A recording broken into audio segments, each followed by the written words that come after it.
Go to Thomas, 97.1. What's up, Tommy?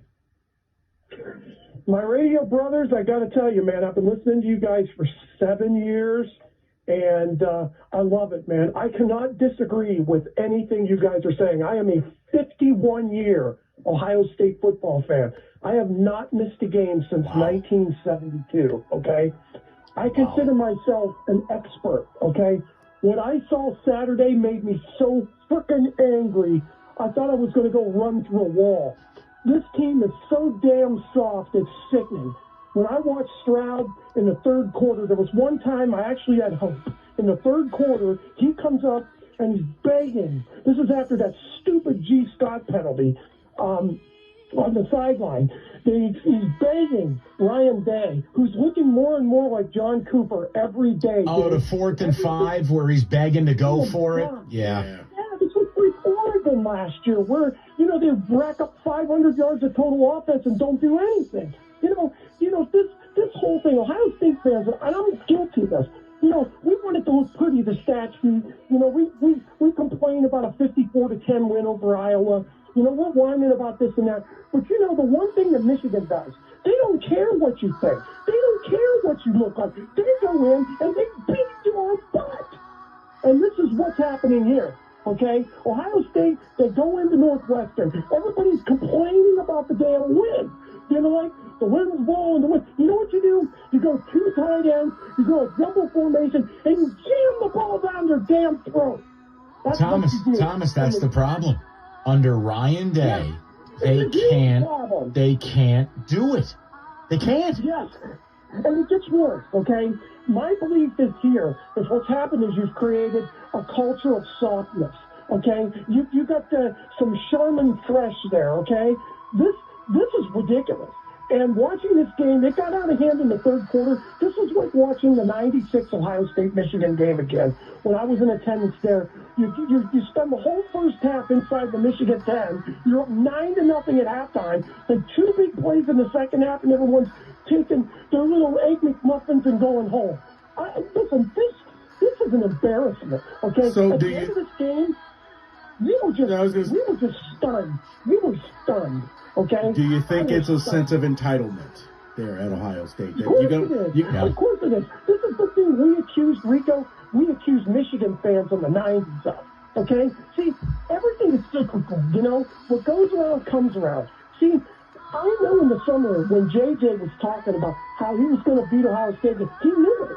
They all knew it because, see, they've made the narrative here, okay? When you have the narrative, then everybody's trying to catch up to you because you're the narrator of the story, okay? And that's what's happening here. This is so classic, it's sickening. And this guy's a millionaire, and he can't figure this out. Guys, listen, they got the talent, they got all this talent, and Harbaugh's just sitting back there going, okay, see, we're gonna start slow, and we're gonna impose our will. And at the end of the game, we're gonna walk off the field. And Thomas, can I make a comparison for a second? And I don't want to upset you or Buckeye Nation, and I don't want to upset Wolverines, okay? You can't upset me, dude. I'm already there. I know, but Thomas, you know what it is? In a lot of ways, what Harbaugh is doing to you is what Michigan State did to you back when Mark was the coach. We didn't have the talent. 2015. Right, we didn't have the talent. We weren't as good as you in 13. But even in 14, when you came to Spartan Stadium in 20-degree weather, we went toe-to-toe. Harbaugh has instilled a belief and an attitude and a physicality. And OSU under Ryan Day, they don't have it. They don't have the goods. No question, Mike. No question. And I'll tell you what. I'll go you one further.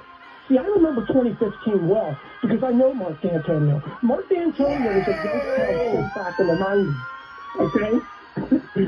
Mark D'Antonio was a Youngstown State in the 90s, okay? And he got that toughness mentality from Jim Tressel, okay? And Ohio State teams have not been the same since Jim Tressel left Ohio State. And I like Urban Meyer, but Urban Meyer's a car salesman, okay?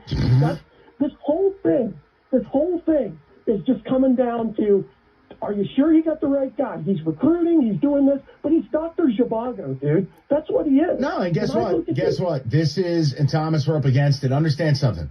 If you're a Michigan fan, This is one of the great moments in your life listening to Thomas. You have the Buckeyes on the run. You have a chance. Do you know what next year you have a chance to do? I don't know if Michigan fans realize this. 3 in a row? No, you have a chance to drop an atomic bomb on Columbus. Coach, you knew this one wasn't going to be easy, but it came down to the wire. And what can you say about the performance from your quarterback, Kyle McCord, to finish that drive? Toughness, that's it. Physicality, across the board, finish it off, having guts. You know, like I like to know where Lou Holtz is right now. What he said about our team, I cannot believe. This is a tough team right here. We're proud to be from Ohio, and it's always been Ohio against the world, and it'll continue to be Ohio against the world. But I'll tell you what, I love those kids, and we got a tough team. What did they prove to you tonight in this victory that you'll take away and run with? Toughness. Everybody's questioning these kids all the time. We had one bad half the last couple years. That's it. Everybody wants to question these guys. These guys are warriors right here. To come back and win, this kid right here to come back in the second half and win, I'm emotional about this for a reason. A lot of people question these kids and say a lot of things about them. I love them. When someone attacks your family, to come in and win like this is special. It's a great win for our program and a great win for Ohio State. I cannot believe. This is a tough team right here. We're proud to be from Ohio, and it's always been Ohio against the world, and it'll continue to be Ohio against the world.